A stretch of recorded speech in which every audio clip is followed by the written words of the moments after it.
Really greatly appreciate the chance to be here, one, as an advocate for biogas, and two, for the company that I work for, Biofirm Energy Systems. I'm local, if you will, to Minnesota. I grew up in western Wisconsin. I was born in Menominee, Wisconsin, just east of here, along 90-94. My sister used to live just down the road at the corner of Cedar Ave and 77. I've had a Juicy Lucy before the 5 and 8 expanded. I've been on the bike paths here. It's great to be back. It's been a while driving down Nicolay Ave this afternoon, having a hamburger with local meat, local cheese, and just a wonderful dinner that I had, and a wonderful lunch with Andrea this afternoon. All right, getting a little bit more into energy in our space. True or false? A Virginia utility is going to build, with the state's okay, allowing it to do it, build or dig an unlined coal ash storage pit. An unlined coal ash storage pit in its state. True? True. Virginia. A Virginia utility is going to build an unlined coal ash storage pit. Kentucky, Ohio. Yeah, there's a number of them. So, you know, the story didn't indicate it. I just was taken aback by the fact that the state regulatory body was going to let it happen. And it's the environmental regulatory body, and so it comes back to voter participation, who is the administration in charge, and how are those, what is the express advocacy of that administration through its rulemaking, decision-making authority. And so I was just really surprised. And some of that is through, you have different swings in the political environment, and some of those regulators will stay through appointments. They'll be there through and into a new administration. I know that Virginia now has a new administration as far as from a governor's standpoint and from an attorney general standpoint. So my guess would be that somebody would try to challenge that in the legal environment before it's actually built. But I just thought it was really interesting to note that in this day and age, with the number of coal ash incidents that we've had, that a utility would be permitted to build an unlined coal ash storage pit. Okay. Annually, okay, this is getting more towards the topic that we're talking about. Annually, Wisconsinites send to, how many tons of food waste do Wisconsinites annually send to landfill? Is it 350,000, 450,000 tons? I'm sorry, 350,000 tons, 450,000 tons, 520,000 tons, or 650,000 tons? 520? Largest? Wisconsinites send 450,000 tons of organic waste, food waste, just food waste, to landfill annually. That number comes from a 2009 waste characterization study published by the Wisconsin DNR. The number essentially is 455,000 and 259,000 tons. We send that at a cost, on average, of $49 per ton, tipped at landfill. That's a cost to myself as a taxpayer in the state of Wisconsin. And later I'll get into some numbers for the state of Minnesota. But so in Wisconsin, when you aggregate that out, it's $22 million just to send food waste, to let it rot in a landfill. So that's a tipping fee. Yeah, yeah. Tipping fee alone. That does not include the taxes that are leveled on top of that. So in Wisconsin charges a fee or a tax of $15 per ton at landfill. So just from the food waste, Wisconsin generates $6.8 million in revenue off of the landfill tipping fee. Minnesota handles it a little bit differently. But what we're here to talk about is anaerobic digestion and the process that can take organic residuals that we send to landfill and sometimes we'll capture methane later through the anaerobic environment and compress it for energy production. But we allow those organics to further degrade in that landfill over time. I like to use the reference of a strawberry. Once you pick a strawberry from the vine, that strawberry is never going to stop degrading until it's shriveled up and essentially mush and about ready to, it's broken itself down. Once you put it into a landfill and you put 6 inches of daily cover over the top, you're creating a methane environment. And that 6 inches of daily cover, in my mind, will still allow for fugitive methane emissions to leak out from that landfill. So can we take that organic residual, can we feed somebody first with that, be it a non-pretty fruit, be it somewhat damaged, can we feed somebody with that? And then are there still residual organics that can still be utilized in some manner prior to landfill? And one of those ways is using the EPA hierarchy. Feeding, then extracting energy out of it. Can we get the contained energy out of it? And they use composting in there as well. And I don't represent that here today, but that's just something anecdotally that as I'm discussing it, I'll take many tangents, if you will. So the aggregate for Wisconsin, ultimately for all trash that's sent to landfill, for the top 10 items that's sent to landfill, we generate $121 million off of it. It's $121 million to take a waste, to put it so that we don't have to deal with it anymore, then we don't have to see it anymore. Just to move it away. I don't want to see it. I don't want to deal with it. We pay for that. And to me, that's a drain on our society. We can take that asset and we can turn it into a value and an opportunity to put people to work and to extract the contained energy in those products as well, either through a recycling effort for reuse or through other means. So with that, I'm going to give you just a quick history or update on who our company is. So introduction, personal story. I am from Western Wisconsin.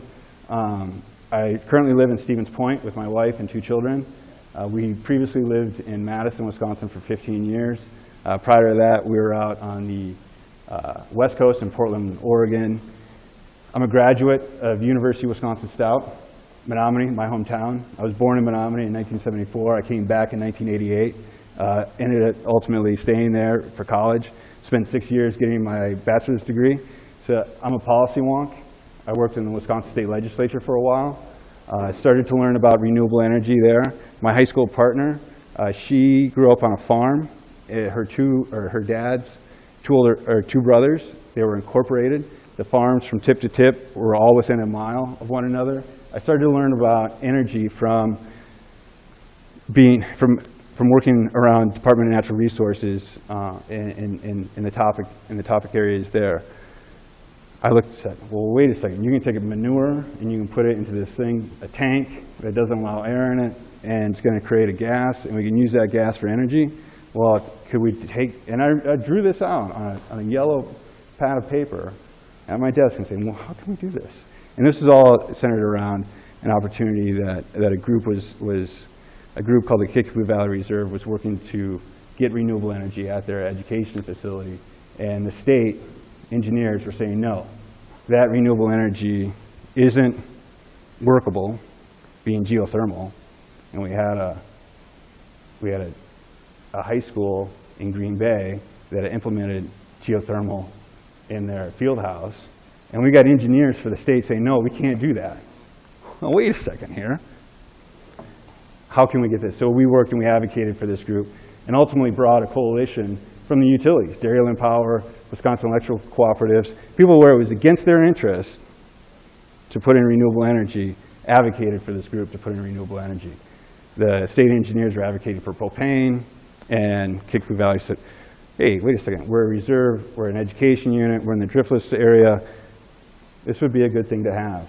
And ultimately, they prevailed. They had to fundraise through other activities. So that kind of kicked off my interest in renewable energy. I went back into industry for a while. I was working for a company called Ecolab. You may be familiar with it here in St. Paul. They produce a lot of chemicals and a lot of nasty stuff. I burned my hands a few times. They also try to work around other environmental initiatives too.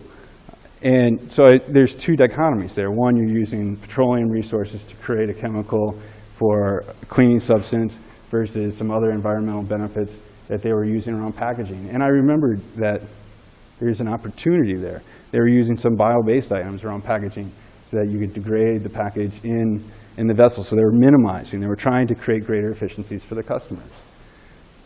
I parlayed that into an opportunity at the Wisconsin State Energy Office. And at the Wisconsin State Energy Office, it was then called the Office of Energy Independence. That's where I really learned to love anaerobic digestion. I'm here more as an advocate of anaerobic digestion than I am for my company.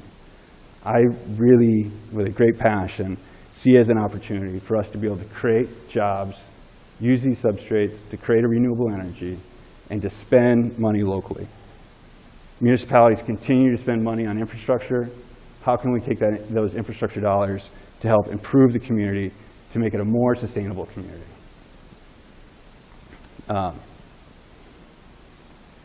While I was there at the Wisconsin State Energy Office, I worked with a lot of Minnesota companies that were working in the bioeconomy. NatureWorks, Segetis. These are companies that are based in Minnesota, working in the renewable energy space, creating bio-based products, compostable products, using new carbon substrates to create products placed in the marketplace for us as consumers to make a choice to purchase. The reason I was working around bio-based products is because I was working on RFS2. Does anybody know what RFS2 is? The Renewable Portfolio Standard, where you're going from ethanol to cellulosic biofuel. So cellulosic biofuel was supposed to create a large opportunity for bio-based chemicals. And so my remit was to position Wisconsin plastic manufacturers to be able to use these commodity chemicals from paper, pulp and paper plants that were going to produce pulp and paper, but they're also going to produce cellulosic ethanol and have these other commodity chemicals that could be used. That's where I really started to learn, how can I take a compostable product that ultimately, if I send this to landfill, it doesn't do me a hill of beans. It does no good if I buy a compostable product and I ultimately send that to a landfill. It's a new carbon substrate. It's a new carbon, meaning grown in the soil today, versus an old carbon plastic like the pen I have in my hand, maybe the ink may be soy, but there's a lot of contained plastic. I have a lot of contained plastic on me, in my shoes, in my, maybe my suit coat. It's probably polyester in the end, so it's plastic. That's an old carbon, right? Petroleum derivatives, old carbon, new carbon, grown in the ground, a regenerative product, bio-based product, can be reused and repurposed and regrown for food and for things other than food and feed. And I started to look at, okay, a bio-based product, and if I send this to landfill and I can't recycle it, where can I use this? Well, a lot of packaging is associated with food waste, right? So wait a second. Those two things can work in a digester if it's compostable. Can it work in a digester? And if it's food waste, that could work in a digester. If its ultimate end destination is a landfill, can't we divert that to something of higher use, higher value, while also providing positive benefits for the environment? So I go back to that strawberry continues to degrade. And so if it goes into a landfill, ultimately, we're not getting the full value of it because there's contained energy in that product. From the time that it was planted, to the time that it was picked, to the time that it was prepared, packaged, transported, distributed, purchased at the grocery store, transported back, consumed, not consumed, and then a portion of it is ultimately thrown away. So I've got a lot of passion for diverting these products and commingling them together. So when I look at anaerobic digestion, there's other topics. So when Doug asked me, man, I want a 10,000-foot overview. Where do I start? what 10,000 foot? I can peer at this from so many different angles. And so I don't want to get too into the weeds, but I want to give you a good opportunity to see where anaerobic digestion works in our built environment around us, how it works and I can use a lot of jargon. I was telling Andrew at lunch today, I reread the abstract that I gave to Doug, and I thought, did I write this? There's so much jargon in here, I can't understand half of what I'm saying. So I really want to try to keep it simple, and that's one of, and I really want to try to keep it simple here. So what anaerobic digestion market are we discussing? What I'm looking at really here today is mesophilic, thermophilic digesters, low solid digesters to high solid digesters, high rate digesters, wastewater treatment facilities, to high solid digesters, batch fermentation, where we're generating methane in a manufactured environment for combustion of energy, combined heat and power, for transportation fuel, or direct injection to the pipeline. Another subset of that could be for bio-based commodity chemicals. Why is anaerobic digestion important to renewable energy market, and where is it being used? I've got a couple of quick slides on Veissmann Group as a company. We're a German-held company. We've got a big product range. You can see we work in energy efficiency to renewable energy. We do boiler systems to large anaerobic digestion systems. Sorry, pardon me. Within the biogas group, we have Biofirm Energy Systems. Biofirm was acquired by Veissmann in 2010, along with Schmuck Biogas Group. With those two acquisitions, Veissmann really positions themselves within the German market and the US market to become a market leader. Another acquisition that the Veissmann Group made was Carbotech, and that's for biogas scrubbing, for direct injection into the pipeline. So where can these things be used, right? So we got these digesters, and we can use it with organic substrates, and we want to take those organics and be able to use it for feed. We want to feed hungry people, right? That's the most important thing. Are there avenues that we can take this substrate and feed somebody that's hungry? After that, and when we look at society, we continue to waste product. And how do we waste it? And one of those things, and one of the ways that we can bring it to the forefront is by getting people to start diverting it. Putting waste advocates at waste bins and saying, this goes here, this goes there. Why didn't you eat that? That can go here. I'm not literally saying, why did you not eat that? But when you walk away, you're like, wait a second, did I just waste all that? Did I just, you know, I recently did a program where I met a woman, and she had this bag on her back. It says, trash on your back. And she was literally carrying around all the trash that she generated that day in a bag on her back. So I started asking her about it. I said, what is this? And she goes, here you go, do it. And for the last 5 days, I was walking around with a bag on my back and putting all my trash in there. And organics wasn't a fun thing to put in there, so I tried not to do that. And it really consciously drove me to look at, what am I buying here? What am I buying?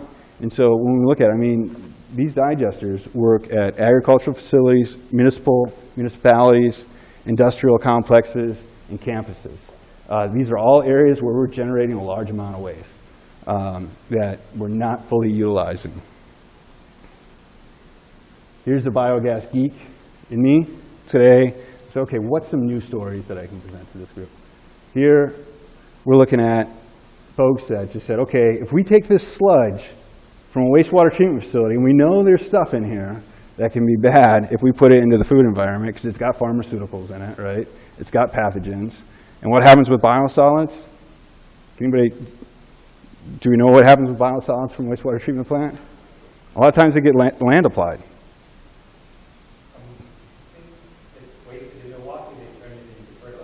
Some of it. Milorganite. Yeah, milorganite. I'm a purchaser of milorganite. I put it on my lawn, right? And that's a nutrient that's used. But not everyone is. And so there's a lot of organizations that are doing that. But a lot of times, sludge is land applied. So here they're looking at, okay, what if we put this into an autoclave?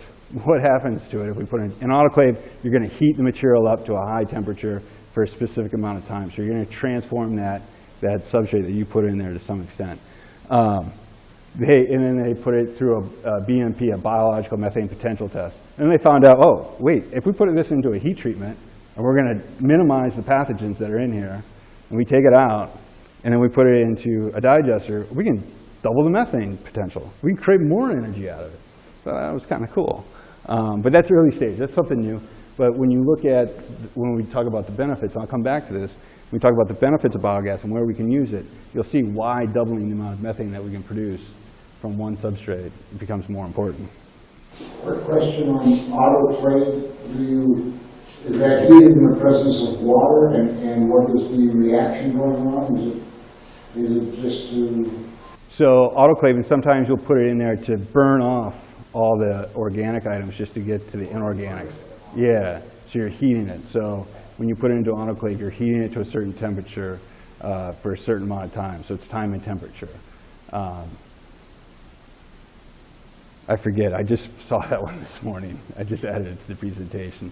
But the autoclaving process is typically, if you're looking at, see how much organic substrate is in this versus inorganic, you're going to weigh it before it goes into the autoclave, and then you weigh it when it comes out. And the material that comes out is typically your inorganic items that are in there. Can you jump back to that previous slide? Sure. So that's just talking about sewage sludge, not like food wastes. No, I mean, there could be some contained food waste because we're going to use our incinerators, our food macerators. Right. Yeah, but yeah, typically it's just human waste, right? Wastewater treatment center. Sludge. Yeah, I used the dirty word here, and I figured, wait, it's like I'm in a church, so I can't use it. So poop, it's cool. It'd be the other side of it, right? So yeah, and there's some folks say, well, if you don't send your food waste down the wastewater treatment facility, then they're not going to create as much energy there. I'm like, well, wait a second, we're really getting, I don't care. No. Yeah. Can you do anything with pet waste? Yeah, sure. There was a group that was doing, they called it Spark in the Park. So they had a dog walking park. This group of MIT guys. The one item that I saw that was wrong with it, the tank was on top of the ground, and they were doing it in Massachusetts. So with the anaerobic process, it's time and temperature, and so during the winter time you start to limit it. But yeah, yeah. Where do you live? You legally have to pick up after your dog and always goes into the trash compartment. Yeah. And sometimes they'll have a green bag there for you to put it in. And that may be or may not be compostable. We can talk about that another time, but yeah, go ahead, yeah. So human waste can generate energy, is what you're saying? Yeah. So when we take in, when we take in food, we start to break it down, and so we generate the energy out of it. And so if we're optimizing our system, then to the greatest extent, we're going to be excreting less amount of waste, and we're going to be optimizing that energy that we have. So our stomach is a great example of an anaerobic digester. I once had to tell my daughter's first grade class what I did for work, and it was one of the, ultimately it was the easiest presentation I'd ever given, but it was the hardest to really figure out. How do I tell this group? But it ultimately comes down to, we take in food, we start to hydrolyze it in our mouth through saliva, and we macerate it up with our teeth, and then we get it into our stomach, and then we start to, and then it's acidogenesis, and then it's I'm not a chemist, I'm not a biologist, I'm not a scientist or an engineer. I'm a policy guy, but I've got the 4 stages, so we'll talk about that in just a minute. But yeah, and so when we excrete that, we still have some contained waste in there. Just like a manure, like a cow manure, there's still a contained waste. We're on the very lowest energy value end. A grass clipping, a pizza, fats, oils, and greases, very high energy content. Energy crops, those are great substrates to put into a digester. And really, so when we're looking at a manure digester, we're going at the lowest possible energy value content, but it still works out economically. So you said you're a German-based company? Yeah. So you have these facilities around the world? Yeah, so we have 350 installations in Europe, and we have 4 in the United States. I'm pretty sure I toured one in Austria. In Austria? along the Danube. Okay. When you talk about this, it was probably one of the most interesting facilities I ever toured because they were using human waste to create energy alongside the Danube. So then part of the river for the hydraulic energy, and then they were using the whole thing to help clean up the river as well. So it was a pretty intense and amazing project. Yeah, wastewater treatment plants are a great location to co-locate high solid anaerobic digestion along with, so it's food waste, along with the biosolids. It really, It was not a simple process. it's great. It's really neat to hear. Yeah, I would bet 9 times out of 10 it wasn't our system, but it would be great if it was.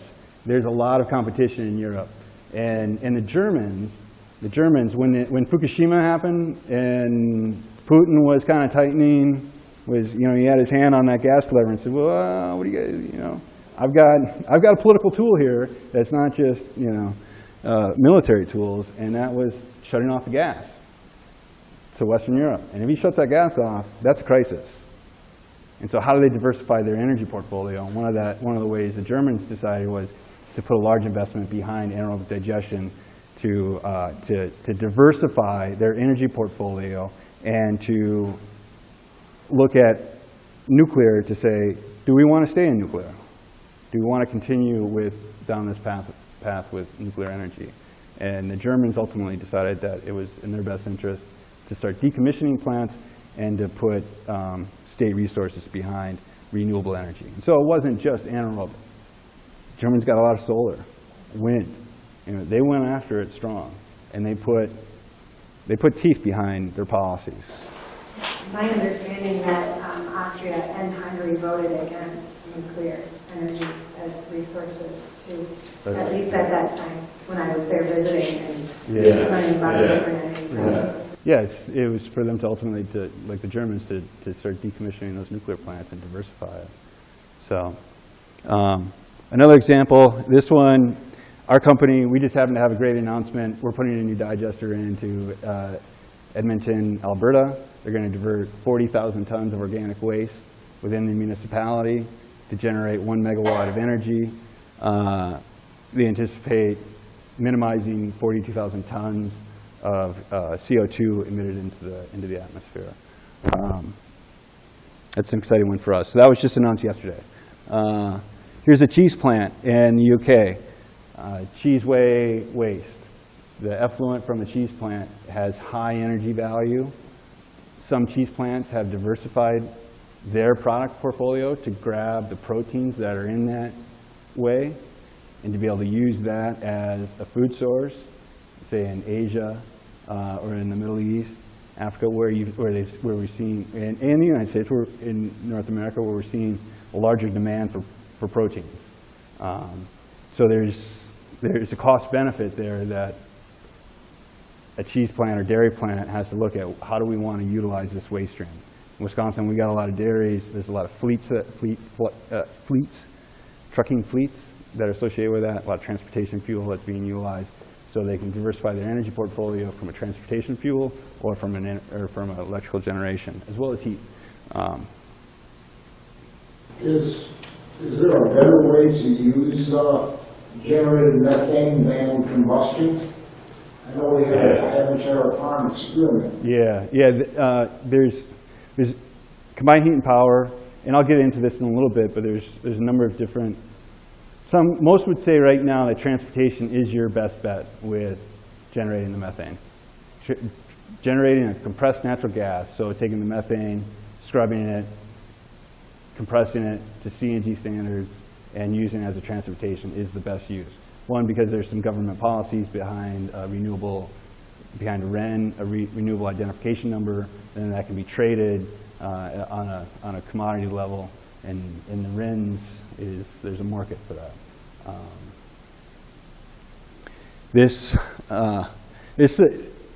The depth and breadth of, if you really start to dig into anaerobic digestion, the folks that are really involved in it or are reporting on it and putting out some stories on it is quite amazing. There's scientific journal. The White House did a biogas economy blueprint recently. And I told Andrew at lunch that I was going to have it in the presentation, and then ultimately I couldn't get my computer started, and that's technology, right? So that's being unprepared. But what about, so National Geographic, there was flooding in North Carolina. There's some sad pictures that come with this story. But at the bottom of the article, it talks about the future of farming and how does anaerobic digestion play a part in the role of a hog farm. How they can put an anaerobic digester in the base of a hog farm. You have your freestyle barns, your new freestyle barns, where essentially the animal is contained within that facility. And the manure is transported into the basement of that facility, and it's captured in the anaerobic environment, and they're generating methane then to diversify their energy portfolio or to use it for some other better use. So, and I just thought it was interesting there that it was the National Geographic. It's a story that I hadn't seen in the past. Here's the Obama administration has taken on agriculture's role in climate change. That's an interesting article from the Washington Post, and that's fairly recent. I think it was in May or April 23rd.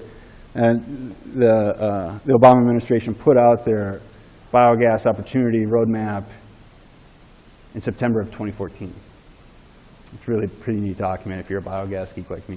It's pretty neat to see that the Obama administration is like, hey, let's do this. And he's got a great Secretary of Ag from Iowa, Secretary Vilsack, who said at one point, I want a digester a day. That's economic activity. That's renewable energy. And that's diversification. That's pretty neat. I get pretty jazzed about it. You can't tell, right? So, like getting into the weeds, it's a naturally occurring process, right? It's microorganisms going in and breaking down that substrate in the absence of oxygen. So anaerobic digestion is just removing oxygen from the equation. Anaerobic, aerobic. Anaerobic generates methane. Aerobic, think like compost pile, windrows. You still have microbial activity in there. It's still time and temperature, moisture, but they're different biological processes. Okay, so within the anaerobic stage, you have four main processes. It's the hydrolysis, acidogenesis, the acetogenesis. So acidogenesis, ACIDO versus acetogenesis, and then methanogenesis. Hydrolysis is when we take that bite of an apple and we start to chew it and we start to break it down, macerate it. Saliva that's where we have some bacteria, and that's where it starts to chemically change that product that we're ingesting. It transforms during the hydrolysis stage. We're essentially taking proteins, carbohydrates, fats, oils, and greases, and we're turning those into amino acids, sugars, and fats. So through the proteins and carbohydrates, we're making the sugars and the amino acids. Through the fats, we're turning that into fatty acids. And so we're starting to break down that substrate in our stomach. A cow, a pig, or if we're taking a natural substrate, it goes through the same process, essentially. The next one then is acidogenesis. This is when bacteria starts to transform the product into a volatile acid. There's ketones. There's a lot of words that I don't use a lot. Alcohols, hydrogen, and carbon dioxide. So we start to generate carbon dioxide through this process, as well as alcohols. Go ahead. Is the generation of the carbon dioxide in anaerobic digestion, which shouldn't be as much, but it's generates, is that a loss of energy? It's optimization, sure. Yeah, it's optimization of a digester. So the more carbon dioxide you produce, then the dirtier gas essentially you're going to have. But if you can optimize that feedstock, if you can optimize it either through the microbial process or through some biological processes inside that digester, you can increase the methane concentration of that, and you can decrease the carbon dioxide of it. And some of it is based on temperature. I know in the making of alcohol, biological, you end up with all the carbon dioxide Mm-hmm. in there, and all that carbon dioxide is coming It's same process, ethanol plants. You know, when we break down a tree through a chemical process and anaerobic digestion, it's just at different temperatures. And so what temperature and how long are we maintaining it in there? So what's the retention time of that product in there? So we move to acetogenesis. Hydrogen is being produced, and hydrogen plays an important role in this aspect as far as pressurization and the health of the digester. And then it's methanogenesis. So through the acetogenesis, that's where we start to generate the methane, and then we get to the final product, methane, CO2, and then siloxanes and some H2S. And that's ultimately what produces the biogas. And so here's just a schematic. Here's what it looks like. So we got the inputs. What is the product?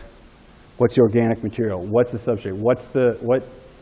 Just as we consume our diet, what may upset your stomach may upset a digester. Like if I have something spicy, my kids laugh at me because I got a Norwegian stomach. I start to sweat, and I can sweat from eating an apple, right? My cheeks start to beat up. My kids are laughing at me. What's going on, Dad? And then they want to like go to BW3s and like really get down and dirty. But we're putting it into that tank. We're putting it into that stomach, and then we're having the breakdown, and it's the retention time of that digester. Here we can have several different types. We can have low solids. So like a wastewater treatment facility, we're going to be very low solids in there, typically around 3%. So that's going to be, and it's going to be a high rate. And at a wastewater treatment facility, they don't have to use just anaerobic. You can use the aerobic process, right? And so it's through like oxidation and through UV. You can change and recycle that water, or through filtration and purification. So that's when you put an anaerobic digester at a wastewater treatment plant, it helps diversify that portfolio. Wastewater treatment plants are energy intensive. And if you can minimize your costs, then isn't that the right thing to do for the ratepayers? And so for a municipality, it's important for a municipality to consider anaerobic digestion in its infrastructure upgrades. So I would tend to try to advocate to our municipal leaders, could you look at, or would you be willing to look at an anaerobic process that can complement your aerobic process? So that's a low solid. You can have low solids with complete mix, like a digester, like a manure digester. A manure digester would operate around 12, 13% solids, upwards of maybe 17% solids content. So that's solids content. When I say solids content, that's solids versus liquid content. So the solids content is where the energy value is, and so we're going to be generating that methane, that captured methane, or that contained energy off those solids to a batch fermentation type style. I've got a few pictures here that'll help kind of explain some of those different systems and kind of help visualize them for you in a minute. So what are we getting off of this? We're getting heat and fuel. Or I go back. So there's biogas, electricity, heating. So when you generate electricity through a genset, there's going to be, just like our engines in our cars, we generate heat, and there's an exhaust. You can take that exhaust and you do combined heat and power. So you can take that and then take that heat, put it into a glycol system or into some heat transfer system where you can reuse that heat in another location. We've got a farm that uses combined heat and power. So they take the heat off of their digester to power or to heat their machine shop and their home. So then they're offsetting their energy costs from the digester for the farm, from the energy standpoint, and then from a heating standpoint, from a heating fuel standpoint, at the machine shop in the house. And so it's kind of a win-win for them. I have a question. Sure. So on the farm, if you have the digester there and it's using manure to generate energy for domestic consumption, how much energy are you using in the digester? It's a great question, yeah. you're going to use some, typically it's about 5%. So say if you're going to be producing 100 kilowatts of energy, you would be looking at between 5 and 10% of that energy that you're going to produce. If it were 100 kilowatts, you'd use about 5 to 10 kilowatts of parasitic energy generation on that facility to help maintain it. And then from a thermal load, because you do produce some heat, you will use a thermal load on that digester as well to help maintain it. And then there's different temperatures. It could be mesophilic, it could be thermophilic. And so there's varying degrees of anaerobic digestion as far as temperature goes, along with the solids content. So in the example you just used, if I have a single cycle or a combined cycle engine running off the methane from the digester, I need to put about, you said 5 to 10% of that electricity back in to make the digester. Yeah. And you have to put some of the waste heat from that combustion process back into the warm energy itself. That you have.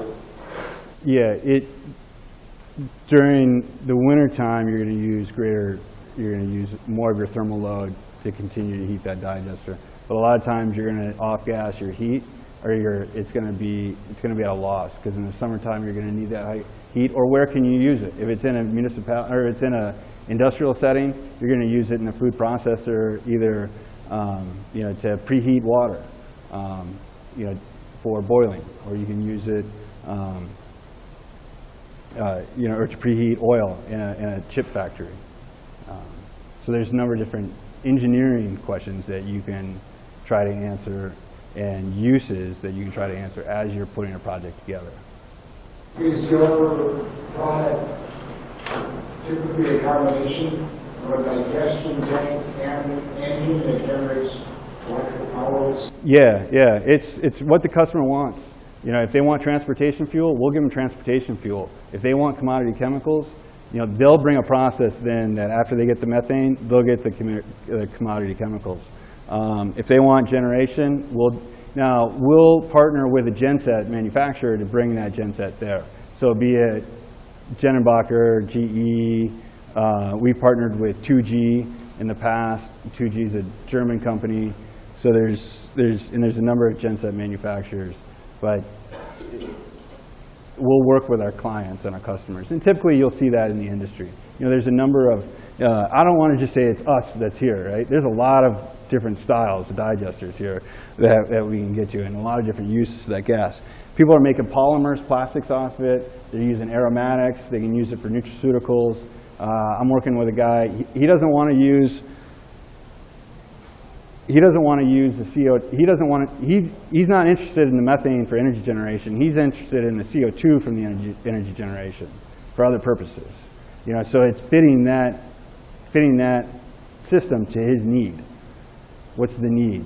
And in part, it's finding the need and showing the need, helping bring those needs to, percolating them up. Whether it's from diversification of your transportation portfolio as a fuel source, and then it's your fleet, you're changing your fleet from diesel to CNG, or from your electrical costs, because can you tell me how many people's per kilowatt electricity cost has gone down? It never happens. Never happens, right? We're told it's going to happen. Yeah, and if you use energy efficiency, you'll reduce your energy bill, but then now they're starting to raise just regular rates, so that's a whole other discussion. So yeah, you will use some heat. Some of the different waste streams, agriculture crop residues, biosolids from wastewater treatment, manure, post-consumer food waste, yard waste, curbside collection. Minneapolis, Hennepin County is doing a good job of curbside collection. They're giving the residents opportunities and options. St. Paul Public School Systems has an incredible system that is connected to the community, where they are diverting 2,000 tons of organic waste, organic residuals that are generated in their school system, and it's a clean feedstock. That's 2,000 tons a year. 2,000 tons a year from the school system, and it's going to a hog farm for feed. But I just think it's a really neat opportunity. One, I haven't asked, but I would presume that there's some of that somewhere is going to feed somebody that's hungry. And that's the final residuals that are left over that can't be used. From a food manufacturing process, juice manufacturer, a meat renderer, paunch manure. Paunch manure is manure that's contained inside an animal. 'Cause an animal doesn't stop eating until the day that it's being processed. And so you still have some contained energy value within that product. Here's the system. This is micro scale here. This is really cool. I love this system. My boss will hate it when he hears me say that. But this is Impact Organics. It's manufactured the company's based in Seattle, Washington. They go anywhere from about 100 tons up to about 1,000 tons. Scalable technology. It's really on a micro scale. In anaerobic digestion, you can put a hole in just dig a hole in your backyard, put a plastic bag over the top, and you can start generating methane. In India, they're putting them in homes. It's a cleaner burning fuel than manure or than charred wood. China has, I think, I've heard over 6 million digesters installed across their country.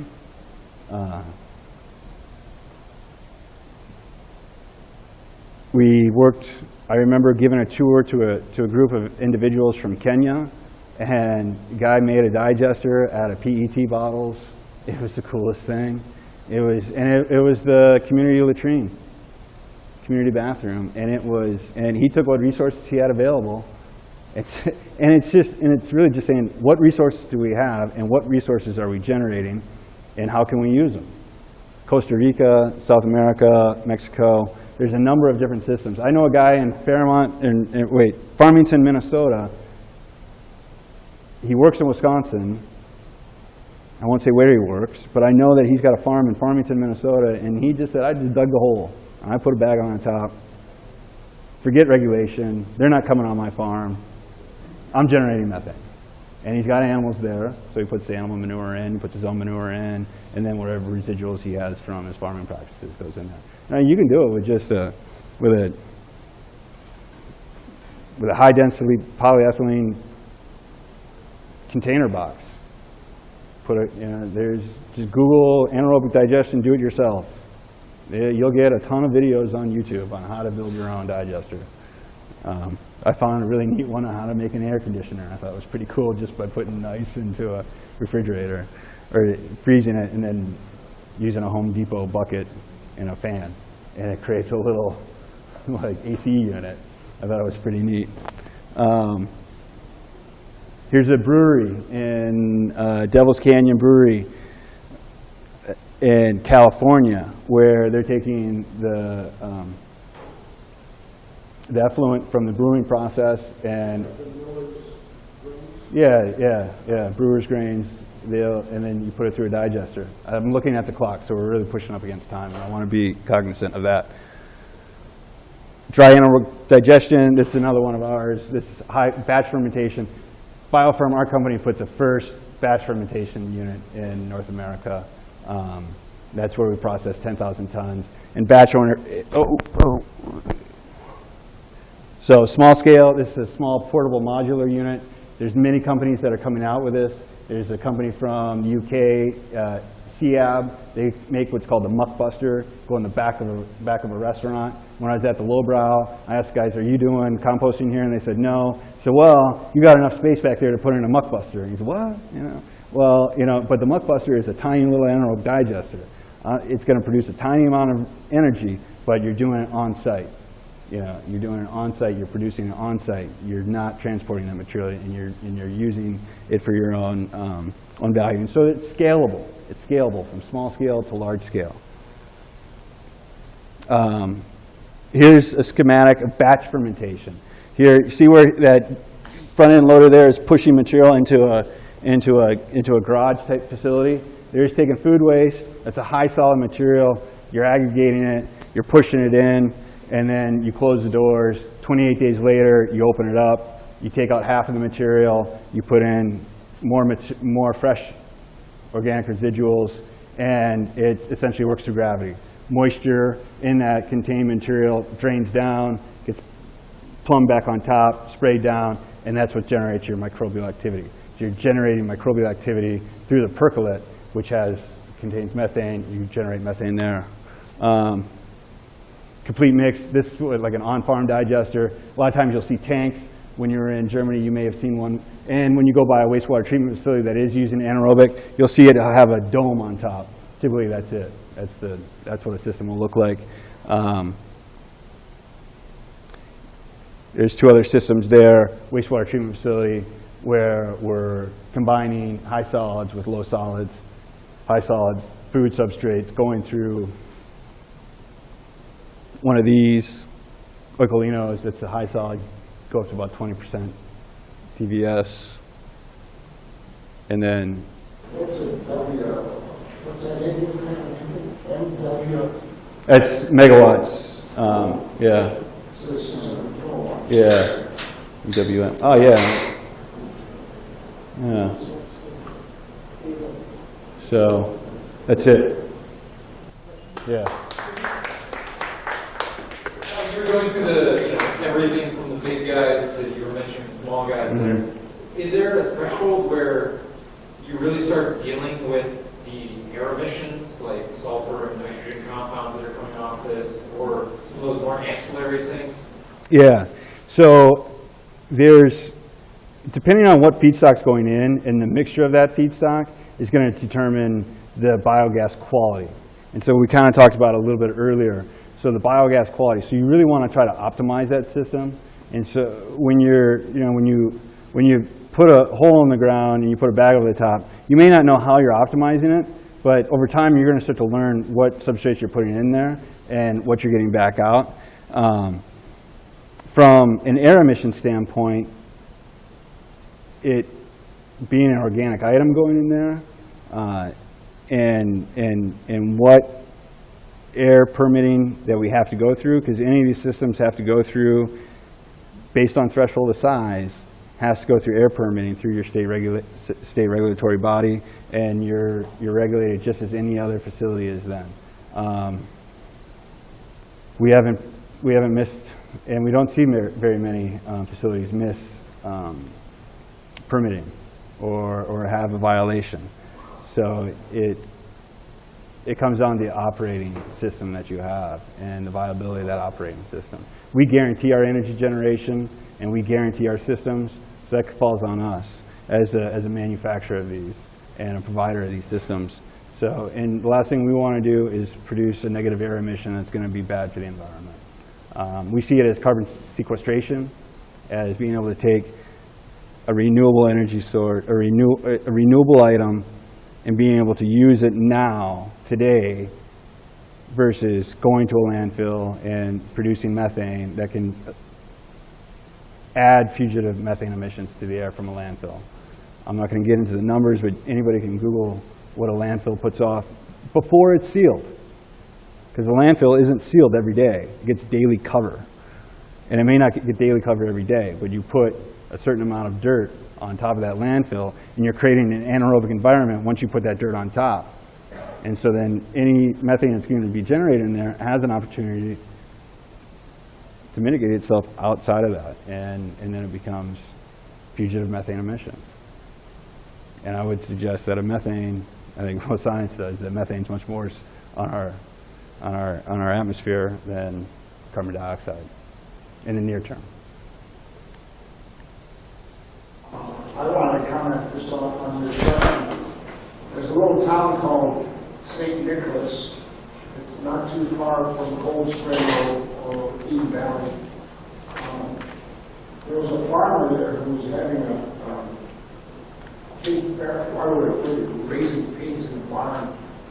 And I don't know what went wrong. He did not have a digestion. But there was an event where hydrogen sulfide came from his operation, moved towards the town, made people sick. The EPA came up there, both shut him down, but had to evacuate the town because of hydrogen sulfide from his pig waste. So I think that would be from the digester going sour. So based on how the operation of the digester, if you start to, He didn't have that. oh, I okay. think he was just putting it in this covered Lagoon? lagoon. Yeah. Well, but that's still, it's still an anaerobic environment, so you're going to generate methane within that. I mean, 2 gentlemen just passed away falling into an uncovered lagoon that generated methane. Because of the. Because, yeah, I mean, it's sad. Because of the waste diversion in these processes as well, these have an effect on the watersheds with the, over excessive nutrient amounts that flow into the rivers and. From non-point, sure. Yeah. It depends on how, are they going to separate solids? Because the nutrient profile of the product when it goes in versus when it comes out doesn't change much. You may concentrate the nutrients of the effluent more. So when you concentrate those, what I mean by that is the nutrients are attaching themselves to the solids within that substrate. So if it's manure, you're going to have a cellulosic material that the cows are digesting, that they're, the grains that they're feeding off of. And so the nutrients, like the phosphorus, that's causing many of the algae blooms in a lot of our lakes, will attach itself to the phosphorus. So we have a lot of farmers that'll use commercial phosphorus, and they'll apply that, and they'll over-apply it, and apply it in a time when there's an opportunity for it to create non-point surface runoff. And then, because it's a farm, typically a dairy farm will apply their manure based on size to their fields. And so in location to that watershed, that manure substrate still has proteins in it and nutrients, and those nutrients then have an opportunity to be pushed off through rain and through the environment into non-point. So if a farmer uses a solid separator at some point on their manure, they can capture proteins from that. Nutrients. They can capture those nutrients, and they can manage the nutrient profile of that manure much better. And so then they can manage the amount of nutrients that may ultimately end up in the watershed. And there's other practices that go along with that. So there's buffers that they plant along stream beds. There's it essentially comes down to buffers and what types of perennial crops are asking them to grow. But then you're taking agricultural land out of production, and so it becomes a negative incentive for a farmer. So how do you incentivize the farmer to do that? And so if you use a digester, or if you use a solid separator in that manure, be it hog manure or cow manure, you can separate that solid out. You can use it as a commercial product. You could sell it like Milorganite. You could use it as a soil amendment. Composters would love it to add to their composting mix. You create a really high value compost because of the nutrient profile of that product. Solids will attach themselves, or phosphorus will attach itself to the solids in the material. So whether you use it through a digester or not, if you separate solids out, you can change the profile of the manure that you're land applying. And you have an opportunity to remove phosphorus from that manure substrate post-cow, if you will.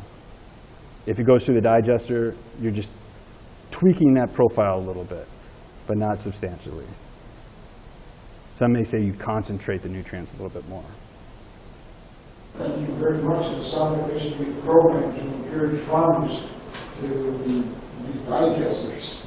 There's programs here in Minnesota. You guys, $1.50 per kilowatt hour on top of PPA. If you can get a 8-cent PPA out of a utility, that's good scratch. I mean, even if you're at 4.5 cents with $1.50, you can make the economics work. It's a little bit tougher. I mean, back in the day, we were getting 12, 13 cents per kilowatt hour. That's good economics on a digester. So do you use the methane then to run a internal combustion engine to make electricity? Is that how you propose to use the methane coming out of this process? Any number of ways, yeah. I I would say transportation fuel is a great opportunity. It's what fits your need. If you're a wastewater, yeah. Not many people run on methane in the cars. I mean, it can be done. It's changing. It's changing. You're seeing fleets that compress natural gas. So what you'll do is you'll change the you'll scrub the methane further down to remove the CO2, to remove the siloxanes, the HUS, and then you're compressing it. And so you're making a product that is like for like, similar to natural gas that we're getting from the Earth's crust. And we're cracking it to get that product. And we're flaring it a lot of times too. And it's emitted. So it's an opportunity. So thanks for the opportunity to speak with you. I really appreciate it. We can take questions here. Yeah. That small digester, that was 40,000. What was the power plant? I'm sorry? What was the power plant of the small digester? Of the smallest one? I want to say it was like, I want to say 2 kilowatts, but that's pretty low. And that was 25 tons a year. I would not use me as the authority on what they're doing there.